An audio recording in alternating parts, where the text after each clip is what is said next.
Bonjour mesdames, messieurs et bienvenue à Randonnée Québec Quad. Cette semaine, comme vous pouvez le constater, on vous transporte au Salon national du Quad qui se déroulait le 12, 13 et 14 novembre dernier à la place Forzani de Laval. Suivez-moi.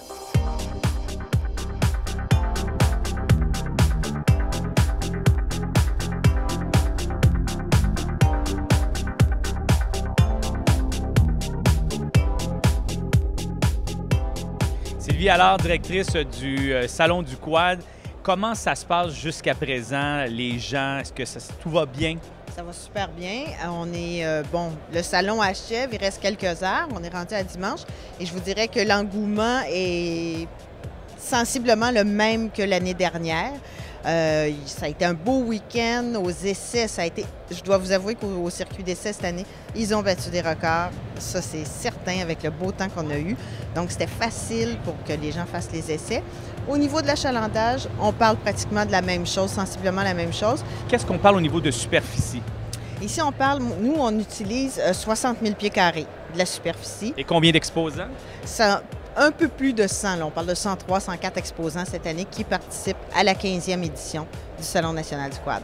Et là, qu'est-ce qu'il y a de nouveau cette année qu'on peut retrouver au Salon du Quad? Parce qu'à chaque année, vous avez des nouveautés. Il y a des nouveautés, il y a des nouveaux exposants. Vous dire, au niveau technologique, je ne suis pas la bonne personne pour vous dire, parce que les gens me demandaient ça, c'est quoi les nouveaux modèles, puis qu'est-ce qu'ils ont de particulier? Alors là, il faut aller voir les manufacturiers. Donc, toute l'industrie manufacturière au grand complet y est. Je peux vous dire que les côtes à côte cette année sont assez populaires, ce qui peut-être explique l'engouement au circuit d'essai, parce qu'on a accepté et on a fait le circuit d'essai en fonction. Ça, il a été modifié pour Le circuit a été modifié cette année en fonction de rendre ça sécuritaire et que les véhicules puissent passer parce qu'ils sont un peu plus larges. Moi, je vais te dire que j'ai circulé à travers les kiosques et malgré tous les gens qui sont ici aujourd'hui, ça circule bien, c'est bien aménagé. Bien, merci.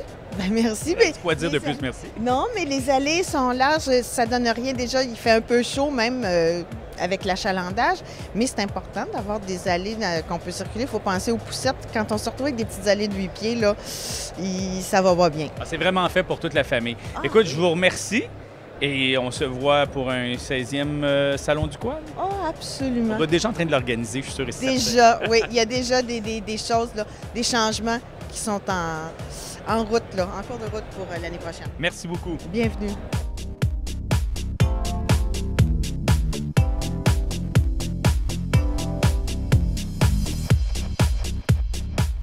Eh bien, il aime les chars, il aime les motos, il aime les motoneiges, les 4 roues, mais là, je te prends à côté d'un side-by-side. Michel Barrette, qu'est-ce que c'est ça? Je capote parce que c'est un nouveau phénomène de side-by-side. Et ça correspond exactement à ce que moi, j'attendais. C'est-à-dire, moi et mon chum Marcel, exemple, mon meilleur chum dont je parle tout le temps, on est des gars qui aiment ça. On se tape la Californie, on se tape le Grand Nord, on fait de la motoneige.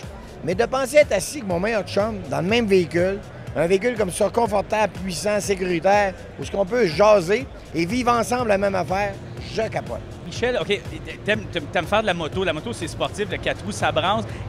Qu'est-ce que c'est ton expérience de side-by-side pour toi? J'espère que tu penses pas que c'est pépère, ça. Ben, je sais pas, je te le demande. Ah non, c'est confortable. Tu pourrais dire, oui, mais je pense que c'est confortable. Oui, c'est confortable.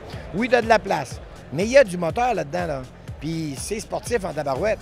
Parce que si tu veux t'amuser puis brasser un peu, c'est capable d'en prendre en tabarouette.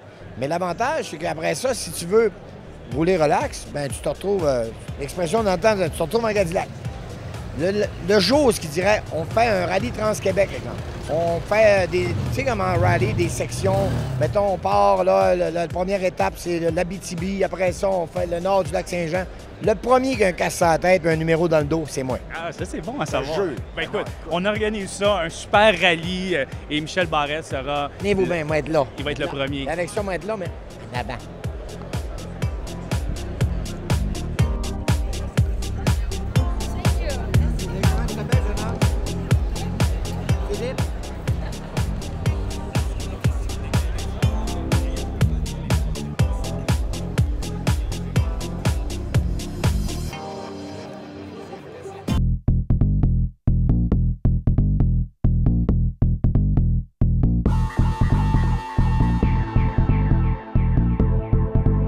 Danny, qu'est-ce que ça apporte, le Salon du quad, dans la communauté quadiste? Ah ben c'est un grand happening, hein, puis ça donne plein d'informations pour la famille quad. Tous les quadistes viennent chercher de l'information sur les sentiers, les nouveaux véhicules, les nouveautés en vêtements, les accessoires.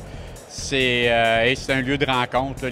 Les quadistes qui voyagent dans le Québec, à travers tout le Québec, viennent se rencontrer des fois au salon, se donnent rendez-vous. Ils ont rencontré des gens à Gaspésie, des gens dans le Bas-Saint-Laurent. Ils se rencontrent au salon. C'est un grand happening. Bon, il y a les fameux quads à chenilles. Il y a une grande polémique autour de ça. Est-ce que tu peux me dire où vous en êtes rendu avec ça? Bon, au niveau des quads à chenilles, il y a un projet pilote aussi. Les quads à chenilles sont acceptés dans environ 40 clubs au Québec. La polémique, c'est qu'on ne veut pas que les gars sortent des sentiers avec ces véhicules-là. Par contre, on comprend très bien que le gars qui a un VTT avec des chenilles, il a acheté ça pour travailler sur sa terre, puis ses chums, ils ont des 4 roues avec des roues. Puis un soir, ils veulent aller faire une randonnée ou aller relais avec leurs copains. Bien là, ils peuvent y aller maintenant avec le VTT à chenilles sans mettre 3 heures pour enlever les chenilles et mettre des roues. Cette année, l'Association des producteurs agricoles nous met un petit barrage. On les comprend à un certain niveau, mais de l'autre côté, comment ça va affecter notre sport, le quad? Bien, ça va affecter le sport parce que probablement que ça va briser des interconnectivités à l'intérieur région. Par contre, il va être possible de faire du quad pareil dans toutes les régions du Québec. Il faut respecter ces propriétaires-là. Par contre, dans chaque région du Québec, il va y avoir des bonnes parties du réseau qui vont être ouvertes. On va pouvoir faire du VTT pareil, mais les zones agricoles, bien, on va pouvoir respecter les consignes émises par les agriculteurs. Puis on encourage les quadistes à le faire. Là, avec tout ce qu'on vient de se dire, là, vous êtes occupé énormément à la Fédé, mais y a-t-il d'autres sujets ou d'autres dossiers à travailler? Bien, c'est sûr qu'actuellement, on travaille dans le projet de loi 121. Cette semaine, il y a eu les consultations publiques, on a émis nos commentaires. Contrairement à ce que les gens pensent, ce ne sera pas tout le réseau qui va être fermé mur à mur. On va pouvoir faire de la motoneige ou du VTT dans toutes les régions du Québec, mais il va y avoir certains sentiers qui peuvent être problématiques en conflit avec les citoyens, qui vont devoir fermer de 24 heures à 6 heures le matin pour respecter les citoyens puis aussi harmoniser l'activité. Mais c'est pas tout le Québec comme c'était prévu à l'avance, parce qu'il y a beaucoup de gens qui pensent que tout le Québec va être fermé à 24 heures. Ça sera pas ça. Écoute, Danny, là, à devoir aller, puis à voir aller la Fédé, là, si c'était nous autres, le gouvernement, là, ça roulerait notre affaire. Bien, ça marcherait. Les dossiers ne dorment pas, là. Les dossiers ne dorment pas. C'est sûr qu'il faut être en mode solution, pas être proactif. C'est à la Fédération, c'est ce qu'on essaie de faire avec nos administrateurs, c'est d'être en mode solution. Quand il arrive une problématique, c'est de chercher une solution, pas chialer pour dire « bah. Il faut trouver une solution, puis c'est en proposant des solutions qu'on arrive à s'entendre.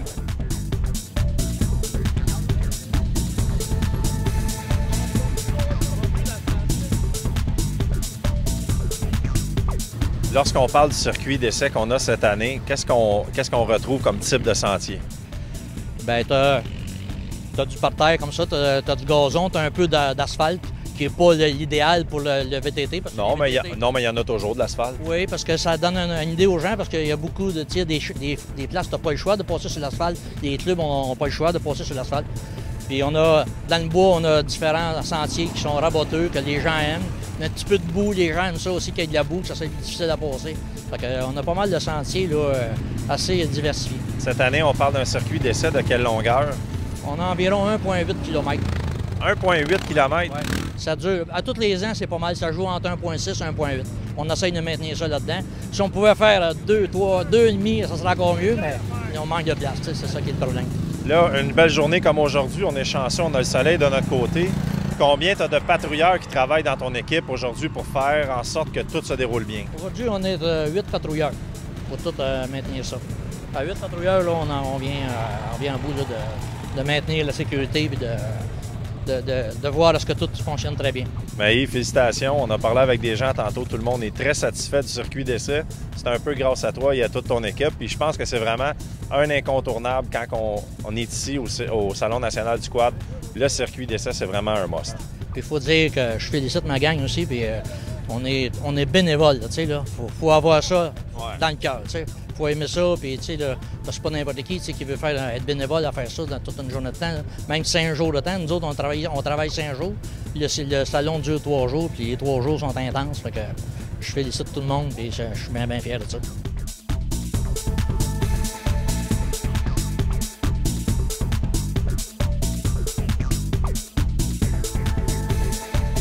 Eh bien, on ne vient pas au Salon du quad sans s'arrêter chez Choco. Et c'est ce que je fais présentement. Salut Philippe Morin. Salut, ça va? Oui, ça va bien. Philippe, qu'est-ce qu'il y a de nouveau cette année pour le quad chez Choco? En fait, on a beaucoup de nouveautés pour 2011. C'est une année qui est très excitante pour nous. Et j'aimerais vous présenter un modèle qu'on va présenter pour l'hiver 2011, qui est un de nos modèles les plus populaires. Je parle du Choco Aventurier. Okay, ça, je le connais déjà. Oui, c'est déjà sa 8e génération, donc c'est un modèle qui est important dans notre gamme de collection et c'est un modèle qui est vraiment adapté pour les rigueurs de l'hiver québécois. Chez Choco, on est vraiment à l'écoute des consommateurs et ce qu'on a changé, justement à cause de l'écoute des gens, c'est l'ergonomie des poches, comment elles sont configurées. Donc, beaucoup plus facile, beaucoup plus large. Donc, l'ergonomie a changé. Autre façon aussi que l'autre chose qu'on a changé, c'est au niveau des textiles. L'isolation aussi, on a travaillé beaucoup avec différentes densités. Ce que ça permet, c'est une meilleure flexion au niveau des points, justement, coudes, au niveau des bras. Donc, on a travaillé où est-ce que des points de flexion, la densité est moindre. Et au niveau des points stratégiques pour être protégé contre le froid, l'extérieur ici, sur les épaules, l'extérieur des bras, la densité va changer pour adapter le manteau, qui soit plus léger, mais mieux adapté pour le froid. Donc, ça donne un modèle qui est exceptionnel pour cette année. Et Philippe, c'est ce que j'aime de chez Choco, c'est que les produits sont faits ici et vous écoutez les gens et vous faites vos modifications d'une année, à chaque année. Effectivement, ce que les gens ne se rendent pas compte, c'est qu'on a 16 modèles. On est partout au Canada, de Halifax jusqu'à Vancouver, et différents climats ont besoin de différents manteaux. Donc, pour certains modèles, comme l'Aventurier, c'est des modèles qui sont vraiment adaptés pour l'Est du Canada, pour des hivers un peu plus rigoureux. C'est un climat qui est un peu plus humide, donc c'est vraiment un modèle qui est exceptionnel encore une fois pour 2011. Eh bien, Philippe Morin, merci beaucoup. Puis comme on dit, Choco est à l'écoute de ses consommateurs. Oui, effectivement.